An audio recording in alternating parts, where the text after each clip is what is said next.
Hi, Dr. Kevin. Lindsay, how are you? I'm good. How are you? Good.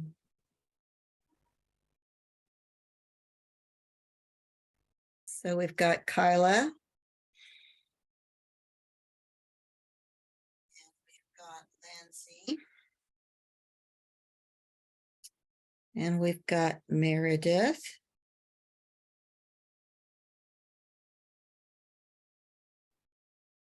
All three from different cohorts. I think we're going to have some people that are not part of the diagnostician program at all that are in this class. I think there are quite a few. This class is huge. I think we have 28 people or something like that. It's enormous. So hi, Meredith. I'm Dr. Cavan. We spoke on the phone. And we've got Kyla here who is about to finish up her program. She's already working as a diagnostician. And we've got Lindsay, who is about a year ahead of you in the program. Lindsay's just now Meredith is just now applying to the diagnostician program. Kyla is already in the trenches. Lindsay will be a diagnostician in the fall. Melissa will be a diagnostician in the fall. Hi, Melissa. Hi, everyone. And like I said, Meredith is just applying to the program. And she and I spoke on the phone last week. So she's fresh meat. Ready to get started. It's hard going back to school after 20 something years. It is, isn't it? I think you've got some friends here who could relate to that sentiment. We'll wait just a second or two and then we'll dive in. You never know how many are going to tune in for these webinars, but I wrote to somebody a little bit earlier. Well, maybe I put it on the announcement. It's not required that you attend, but a lot of people get something out of it when you have a little bit of face-to-face time. And so I like to, for these master's level courses, I like to offer a webinar. So Meredith, you're the only one that hasn't had me before. The other girls have all had me for something. And so I like to do a webinar like this for the law class, for the behavior class, for this class, for the summer advanced study of disabilities class. And the drill is the same for all of these. I do them all on a Wednesday night. I do them all where your attendance is not required, but some more than others. It helps if you attend. I think for the summer class and maybe the can't remember if we did this for the law class or not. For those classes, you have a quiz, and it helps for the quiz if you've attended the webinar. We're not going to have quizzes in this class, so your attendance is a little less important, but hopefully it will help you to have attended. We'll go ahead and start talking about the class now, because I don't know if anybody else will tune in or not. Like I said just a minute ago, we've got a huge enrollment in this class. We've got almost 30 people enrolled. I've never had that many in any graduate class. And so not all of those are in the diagnostician program, which is what I coordinate. A lot of you are, because it's a requirement for the diagnostician course, but a lot of those people are just getting the general master's. Some are getting a master's in special education, which we still offer at this time. But I'm not sure how much longer that'll be an offering. There's been talk about discontinuing that program, but right now it's still on the books. So some people may be getting that master's in special education. But at least half of the people are probably part of the diagnostician program, either currently enrolled in or looking to get enrolled in that program. And in this course, we have varying degrees of proficiency in special education. Some people are special ed teachers. Some have been for a short time. Some have been for a long time. Some are working as diagnosticians now. Some are just getting their feet wet in that field. So we're all across the spectrum. Some have no experience in special ed at all and are general educators who are just entering the field and are, trying to get a little bit of experience there for down the line. So I come at this from a lot of different vantage points so that everybody will get what they need from the course. I am a lifer in special ed. It's the only thing I've ever taught, except at the university level. In public school situations, it's the only thing I've ever done. And so in some areas, that's an advantage. In other areas, it's a real disadvantage. Those of you who come to the role of the diagnostician from a general ed background, sometimes it's a disadvantage. In other areas, it's a real advantage. And so we kind of need a balance sometimes of people who are very experienced in special ed and others who bring some of that general ed experience to the table. And so here on this screen, we've got people with a variety of those backgrounds. And so that's a nice thing that we bring to this class is a variety of experiences. So the first thing I want to talk about is the fact that we've had some textbook struggles already this semester. I mentioned to somebody, maybe it was Melissa or Lindsay, who both had issues with their textbook, that I'm really irritated with the bookstore. I'm going to quit ever advising anyone to go through the campus bookstore. I'm just going to say go through Amazon or some other third party dealer. I was telling someone that we've had to put a new disclaimer in our syllabus this semester that says you are entitled as a student to go through some other entity besides the campus bookstore to get your books. And I think the reason that they've had us do that is because there's chronically so much trouble getting books from the bookstore. I can't figure out any other reason why we would have to put that in our syllabi. And I'm teaching 5 classes this semester, and I've had problems with every single class with textbooks. So 100% of my classes have had textbook issues that originate from the bookstore. Either they've ordered too many of the wrong books, or they've ordered 2 editions of the same book, or they've ordered something that doesn't require an access code from Pearson, but students can't get their book without the access code or something. So it's been very, very frustrating to me. I got 2 emails right before class from 2 students that said that even with the access code, they can't get their textbook. So somebody else sent me a message that said that there were no textbooks available. Now, I don't know what that means, but how about those of you who are on the screen right now? Do you have a textbook or access to a textbook? Everybody? Kyla, you got your book? Meredith, you got yours? Okay. I borrowed mine from Michelle Bowman, Okay, well, good. but she used it. Also, I'm going to put a little word in. My mom works for the textbook company that supplies you guys. So I'm putting a word in right now to figure out what's going on. Oh, well, sorry. I was dissing the bookstore. No, you need to know. I'm going to tell them, like, she better get her stuff together.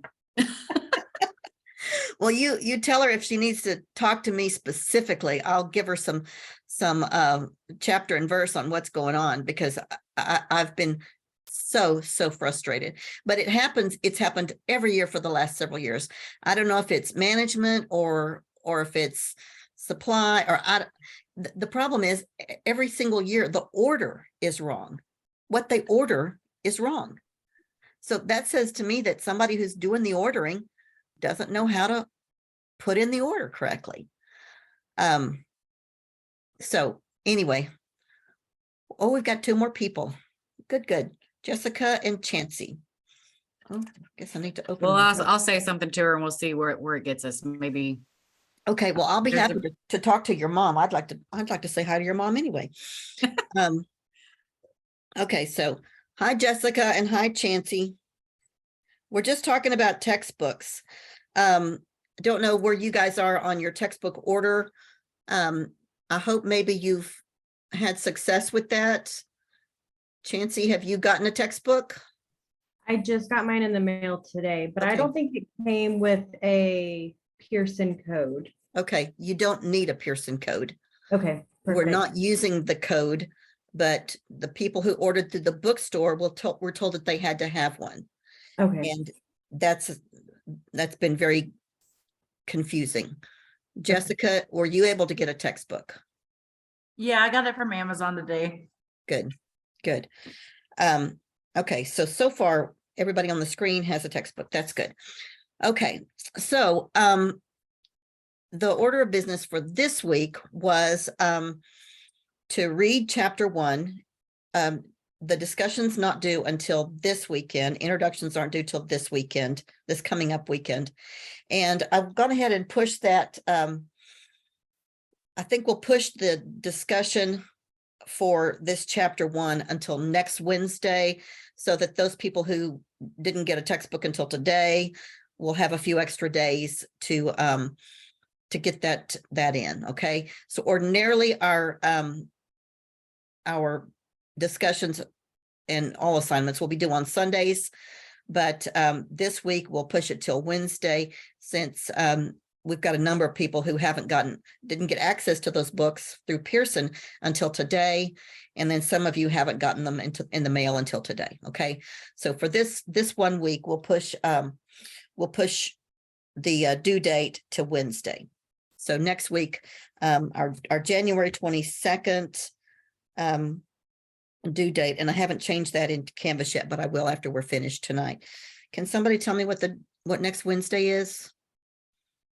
Anybody got a calendar handy? 25th. 25th? Yes, Okay, ma'am. so I'll make the 22nd due date the 25th. Okay, so that'll give you a little bit of relief on that. There's something on there about a film review, and it did not have a due date. That due date will be next weekend. So you've got this week to think about it and all of next week to do it. Okay, I haven't opened module 2 yet, but I'll open module 2 in the next day or so that you'll see everything that you have to do for next week. Okay, the first thing you have to do is read, chapter 2. So any other questions about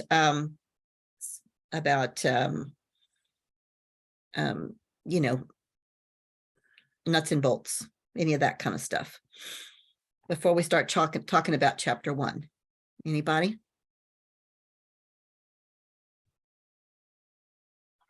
Share my screen. And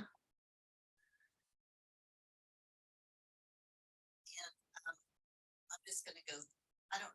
Why don't we just real quickly, with the people who are on the screen right now, why don't we just quickly say how much special ed we have, or if we're primarily general ed. I've already told y'all that I'm a special educator for life.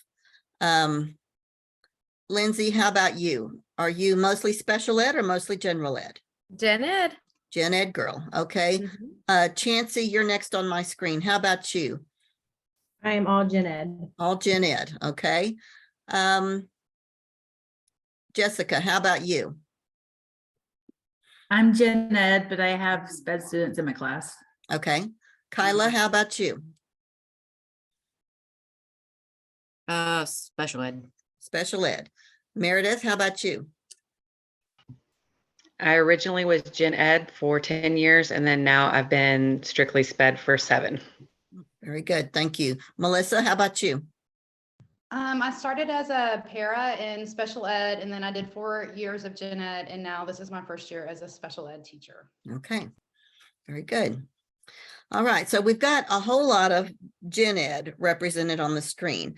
I haven't had a chance to look at all of our introductions yet to see where everybody else is in the class. But I'm going to assume that we're maybe evenly balanced. so I'm not going to belabor this first page, but this kind of gives us an overview. And this is a Pearson PowerPoint.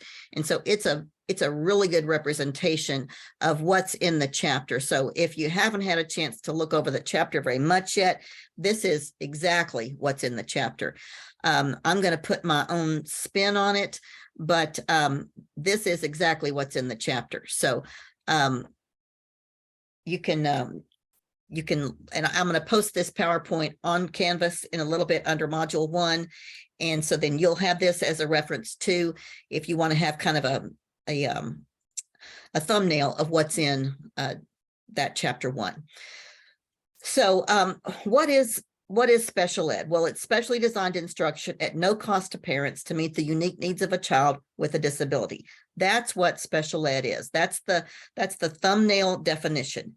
Now, it includes some other things, and the key things that it includes are instruction, and then related services, and supplementary aids and services. So those are the things that it includes. Specially designed instruction that also includes specifically instruction, and then related services and supplementary aids and services. So what all does that really mean? Well, instruction conducted in the classroom, that would be your, face-to-face instruction that we're talking about, in the home, in hospitals, institutions, wherever that actually occurs, and then in other settings as needed, and also physical ed instruction. And then those related services. So what are related services? That's what we provide along with instruction to support the student. And here's a list. You'll find this in your textbook, but these are related services. Now, one very key important thing to remember as teachers or support personnel of any sort in Texas is that the first thing, well, we've got transportation here, but listed the first bullet here on this list is not a related service in Texas. It is in almost every other state, but not in Texas. Speech and language services are instructional services in Texas. They are not related services. So if you were to transfer to another state and become a special educator, speech and language services might well be a related service and would fall under those related services on a list of things that we do to support students in special education. But in Texas, speech language services are instructional services. Now, audiology is a related service in Texas, but speech services are an instructional service. If you look down the rest of that list, though, those are things that we consider related services in Texas. All of those are. And they're the things that we provide over and above instruction. Now, one thing that's interesting, and if your career goal is to be a better special educator, or to be an educational diagnostician, or to be more of a specialist in special education, then you'll want to know some of these kinds of things. You cannot add related services to an IEP or to a child's services until you've established eligibility for special education. Now, this is not in that first chapter. This is just a freebie I'm throwing into you, okay? You can't add a related service until you have services. So if we're talking about a child needing occupational therapy or physical therapy or some other kind of related service, we can't add that until we have established. Sorry, used to being here. Sorry. Hi, Jordan. Hello. Sorry. You're good. You're good. I've just already started on chapter 1. You can't add any of those things until you have eligibility established. So you may have a teacher that says, well, this child just has some difficulty with their handwriting. So could we just do an evaluation for their handwriting and maybe they could get some occupational therapy? And the answer to that question is no, because you can't add a related service like occupational therapy until you have eligibility on which to tack on a related service. Does that make sense to everybody? So you can't have a related service until you have a service to add it onto. Okay, all of the rest of those are related services, and related services, like I say, can only be added to an existing IEP. So what are supplementary aids and services? Well, these are things that we add to support children with disabilities to be with non-disabled peers to the maximum extent appropriate. So maybe it's some software that we would add to their computer, or maybe it's something as simple as preferential seating, or maybe it's something like as simple as a pencil grip, something that we add to their equipment in their classroom to make learning more accessible to them. Anybody have any ideas of anything else that might be a supplementary aid or service? Maybe you've had experience with that in your classroom. Anybody? Hey, Jordan, tell us if you're a special educator or a general educator. I'm a general educator, actually, but I teach SPED students. Okay, thank you. If you have to have the microphone system, would that be like a supplementary aid? Yes, it would. Good example. Okay, so then that leads us into a little bit of history about special education. And if you've had me before, we've talked about this. We talk about this some in the law class. We talk about this some in all of the diagnostician classes that I teach. But we really start, well, if you go way back in history, people with disabilities were ostracized and outcast. And even in some societies still today, people with disabilities are considered less than other people in the community, or maybe in the tribe or the village or the other people group that might exist. And disability is frowned upon, and a child with a disability is hidden from the rest of the people group. There are some places in the world, in third world countries, where children with disabilities are even set outside of the village and left to die because there's such a stigma to having a disability.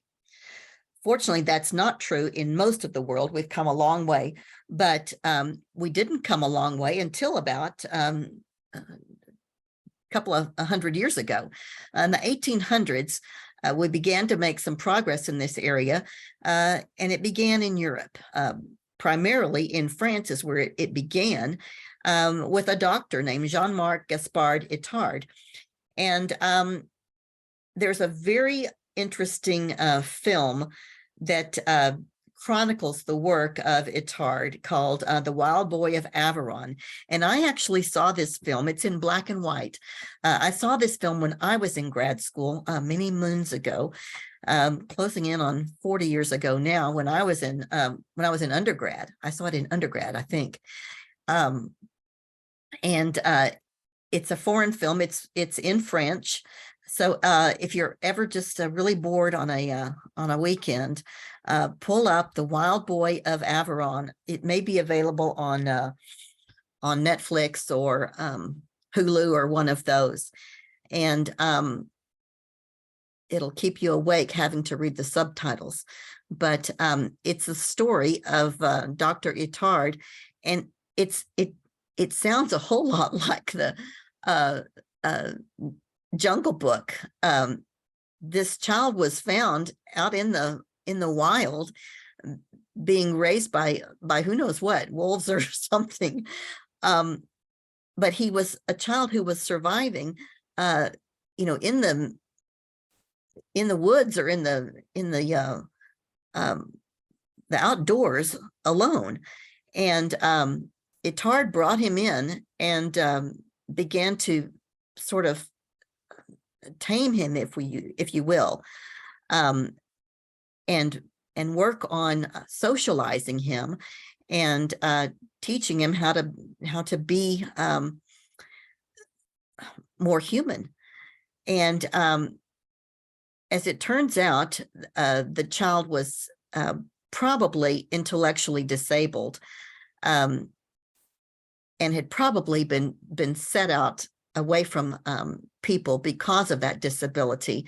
But Itard made great strides in training him and teaching him with a lot of the things that he knew from his medical background, and made great strides in his study of somebody who did have most likely an intellectual disability, and certainly had been neglected in his very formative years. And so it's a very interesting study, and is often seen as sort of the beginning of the study of disability. It was followed soon thereafter by Seguin, who was actually a student of Itard's, and he studied there in France, and then brought some of his study to the United States as well. He worked with the Wild Boy of Aveyron, and then compounded some of that research here in the U.S. The first public school for anyone with a disability was in the late 1800s. That's a lot sooner than many of us probably would believe it to be. But there were some of those sorts of things happening at the end of the 19th century. The early 20th century, industrialization, a lot of people immigrating from Europe to the U.S. It's interesting to me. If any of you have ever been to Ellis Island, and I may have spoken to some of you who've had me already in class about my trip to Ellis Island years ago. There's an exhibit on Ellis Island of some sample IQ tests from years ago when people were first immigrating to the US. And some of those sample IQ tests are very, very similar in nature to what we give children these days. Some of the subtests are exactly the same. And these were tests that were being given to people as they entered the United States many, many years ago. But at the time, these tests were being used as kind of a barrier to whether or not they could come in the States or not. And they're on display there on Ellis Island in a big glass case as evidence of what was used with people to either let them enter or keep them out of the United States, which is horrifying to me to think that that's the way an IQ test was ever utilized, but in fact it was. Then we get into some laws, and in the 50s, Brown versus Board of Education, our civil rights law, was actually the very beginning of when people began to think of, okay, how might we apply that to students with disabilities as well? It began people, their wheels to turn about, okay, well, if you can separate people by race, you're certainly separating them by disability as well.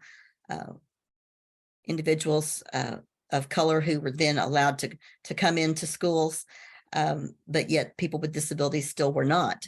The effort then began to stir to allow people with disabilities into schools as well. the 50s and the 60s, that still wasn't allowed, but research began to push for that sort of thing. And then in the 60s, as the civil rights movement cranked up, the same began for including people with disabilities in schools. Legal cases really stirred then in the 70s. There are several listed here. I'm not going to go into them in great detail. Your book talks more about them. And you'll have the law class if you haven't already. If that's on your plan of study, that's a fall offering that you can take with me in the fall semester when we discuss special education law and go into a lot of detail on each of these cases that are listed here and to why it's significant for special education. Each of these are laws that were important in moving disabilities to the forefront of importance in American disabilities law. The Elementary and Secondary Education Act is the precursor of ESSA, which is now our primary law, which came after NCLB, which is kind of the more recent iteration of the Elementary and Secondary Education Act, our first public school education act in 1965, when I was a mere first grader. So do the math and y'all can figure out that I'm a dinosaur here. But 1975 was the first actual special education law. That was Public Law 94-142. I had to memorize that when I was in graduate school because that was the law that had just been passed a few years before. And that was the mandate for people with disabilities to be allowed in schools. And then we added to that for years. In 86, in 1990, that's when autism was added in. 97, it was expanded some more. Again, in 04, that's when we changed up the way we do learning disabilities. And your professor's been around for all of that good stuff. So here are the 6 core principles of IDEA. And if I'm on your master's committee, when you get ready to graduate, one of your comprehensive exam questions will be this question right here. What are the 6 core principles of IDEA? Tell me what they are and then expound on them.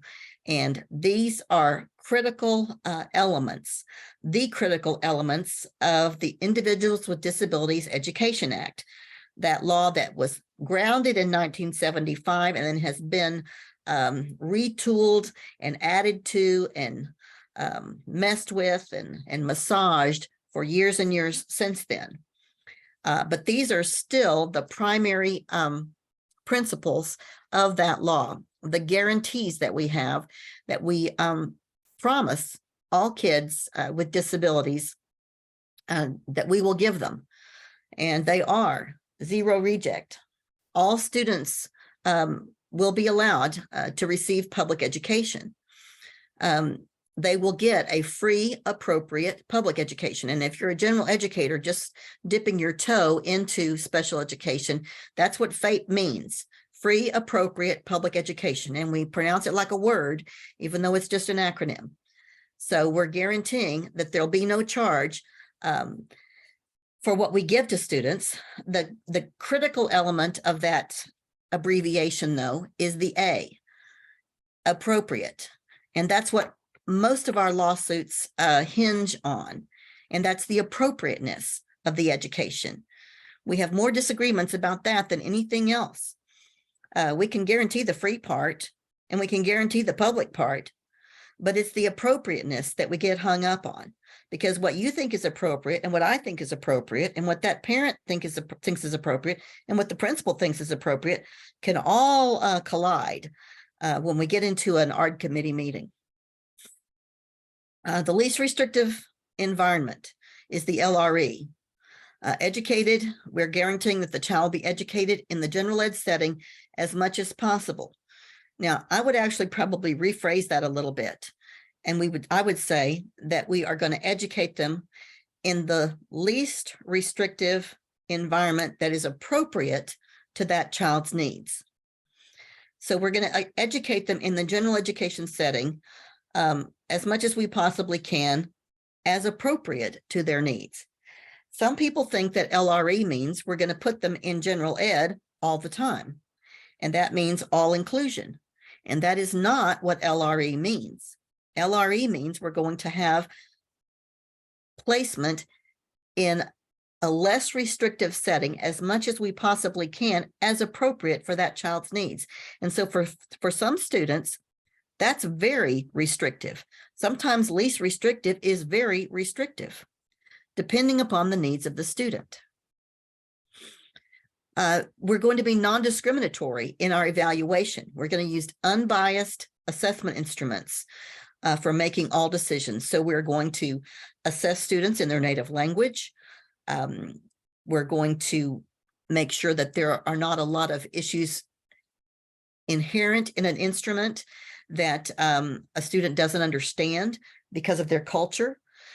We're going to make sure that that the way we assess a student is unbiased.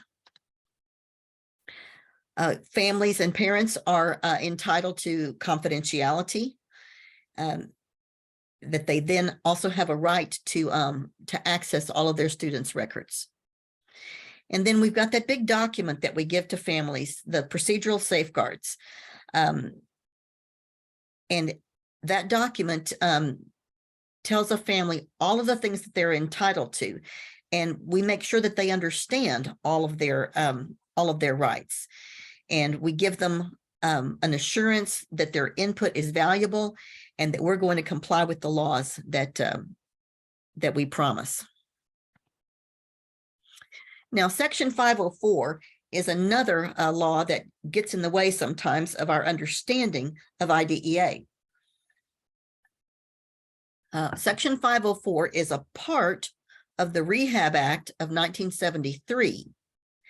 And it is a portion of the law that guarantees accommodation to people who have disabilities. It does not guarantee that we modify curriculum or that we do any of those other things that IDEA guarantees. It just determines that we will provide accommodation for people who have disabilities. And so if we're not to a point where we want to provide or feel like we need to provide modification, we can provide simple accommodation, level the playing field with Section 504. The same is true with the Americans with Disabilities Act of 1990. It extends through both the public and private sectors and to people of all ages. It is not limited to a school-age population. So this is our list of disability categories. And those of you who have been through the diagnostician program should recognize this list. With one exception. There is one disability on this list that is a federal definition, and it is not a state definition. So I'm going to let one or two of my diagnostician students tell us what that one is. Any volunteers? Developmental delayed. Developmental delay. Thank you. Is that Lindsay that said that? Yes, ma'am. Thank you. Okay. Developmental delay is a category that applies in the rest of the 49 states, but does not apply in Texas because we have opted not to use it because we're special. Okay. And if you're a Texan, you know that, right? We're special. In Texas, we have another category that we use instead of developmental delay.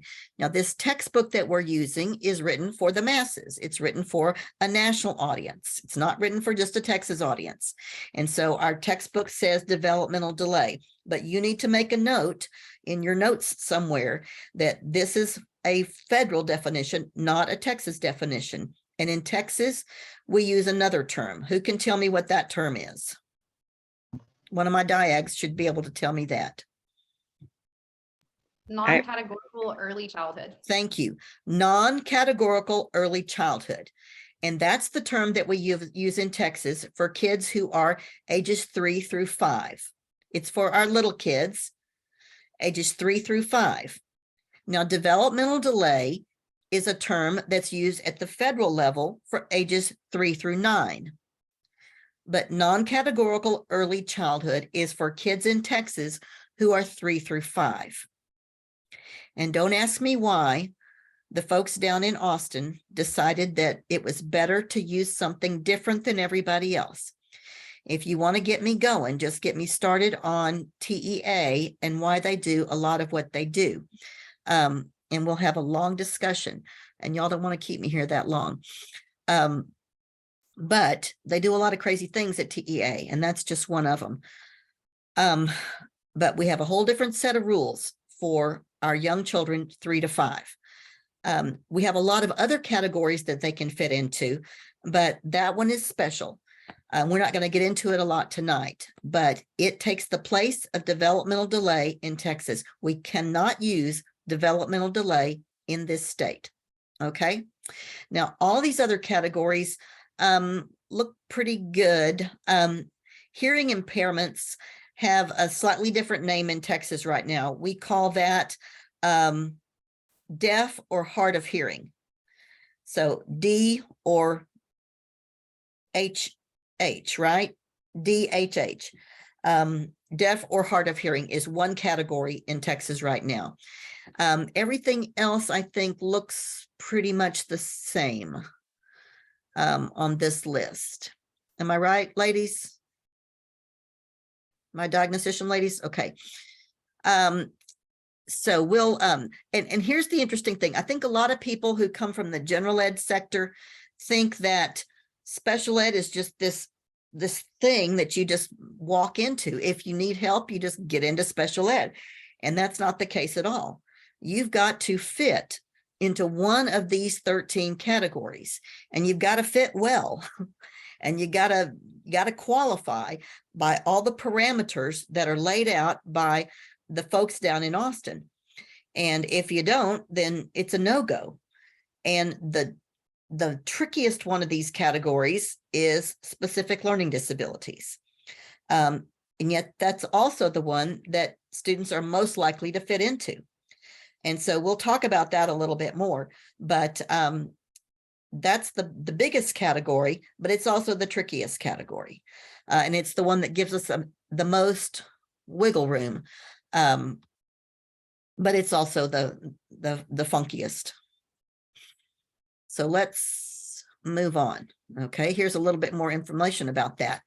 About 8.4% of students ages 6 to 21 receive special ed services at any one point in time. Now, the largest of one of those groups is SLD, specific learning disabilities, accounts for almost 1/3, almost 40% of all of those students in special education. The second largest group is speech or language impairments. I think a lot of people think that autism is the biggest, just because we hear about autism a lot, and it certainly isn't, but it is on the increase. Other health impairment is also on the increase. That's where our kids with ADD and ADHD fall. They fall into the category of other health impairment. LD is actually on the decline, while autism and OHI are on the increase. So IDEA includes provisions for children from birth to age 5, our little bitty ones. Federal law does not always require special ed for children birth to 2, but in Texas, we do provide birth to 2 for children with auditory and visual impairments. So just those two areas in Texas. AI, auditory, and VI, visual impairments. So auditory and visual impairments get school provisions in Texas from birth to 2. I'm sorry, birth to 3, and then 3 to 5 get services as well.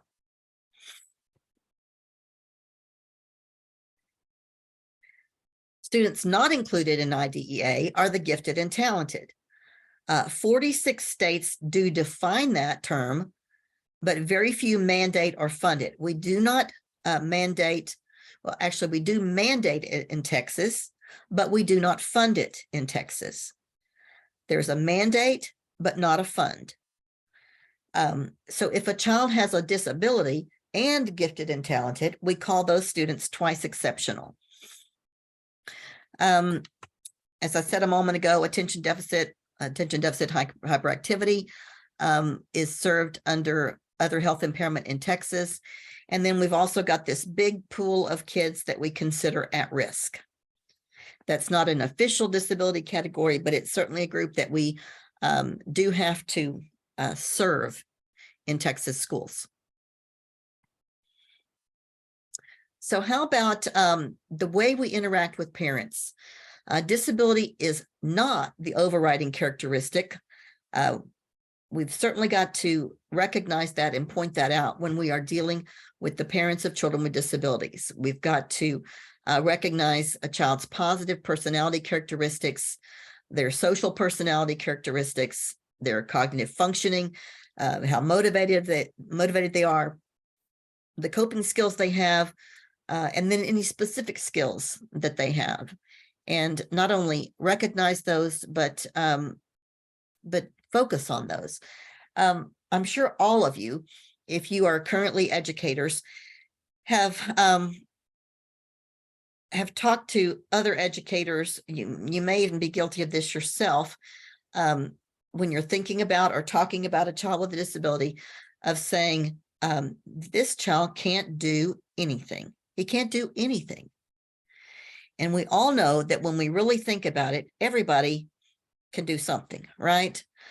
They may not seem like they have a long list of can-do kinds of skills, but everybody can do something.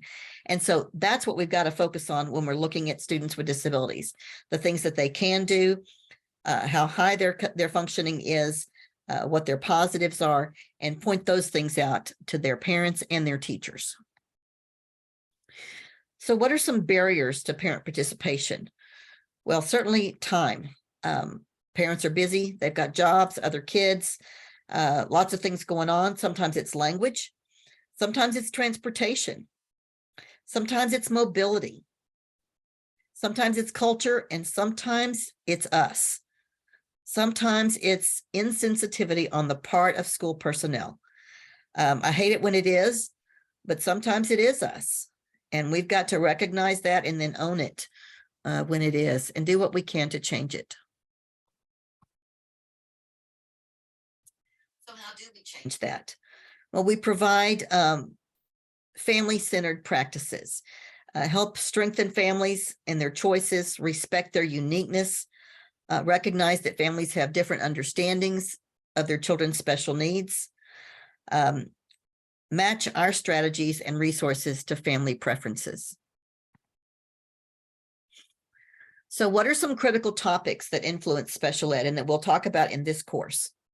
Well, inclusive practices are right at the top of the list. Inclusion has been right up there at the top for years and years now. And the way we understand it varies a whole lot. Inclusion and inclusive practices mean one thing to one group and something entirely different to another. And so we need to make sure that we continue to try to interpret that as best we can, and then share that in an easily interpretable way with others. Collaboration, we use that term very loosely, and talk about how we do it with others and how we do it with families, and sometimes it loses its meaning. Rigorous and evidence-based instructional strategies. That evidence-based term also, I think, gets thrown around a lot pretty carelessly sometimes. Positive systematic approaches to behavior. And I think we use that positive behavior supports a little loosely as well sometimes. So inclusive practices, what does that really mean? We have a lot of debate over it.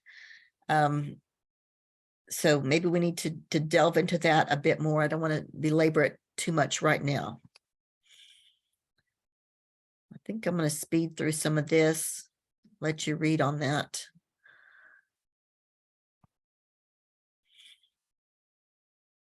Collaboration the same. Evidence-based practices, RTI, multi-tiers of support. Assistive technology, we've got varying degrees of understanding there. What's a low tech, what's a mid tech, what's a high tech? And then back to that positive behavior supports. And that's it for my PowerPoint for tonight, folks. And like I said a little earlier, I will, let me see, how do I unshare my screen?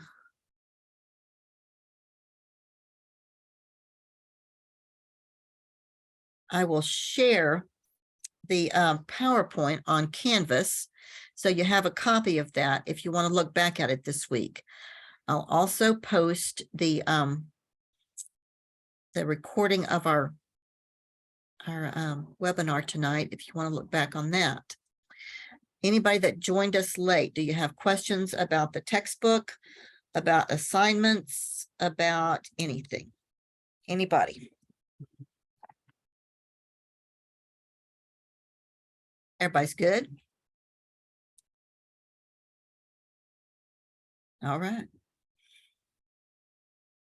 Well, I got nothing for you then. I'm done. Okay. I'll be back here next Wednesday night. If you want to join me, great. If you don't, if I'm here all by myself, I'll know I did a crappy job tonight. Okay. How many of you want to be a diagnostician? Anybody besides Meredith? Okay. But not Jordan or Chancey or Jessica. Y'all are not in it for that. You are, Jordan? I said I'm fine with that. I'm good being a teacher. Oh. Okay. Some of the folks on here are enrolled in the diagnostician program, so I didn't know if you guys were interested in pursuing that or not. So, okay. Well, listen, I'll post all this, and if you have questions, you've got my my phone number. The fastest way to reach me is through a text message. If you want to go the slow route, email me. Okay. If you want to go the fast route, text me. And if you have questions, just let me know. And otherwise, I'll see you next week here if you're able to get back to it. Okay. See ya. Bye, Thanks, y'all. Dr. Cabot. Bye bye. Thank you.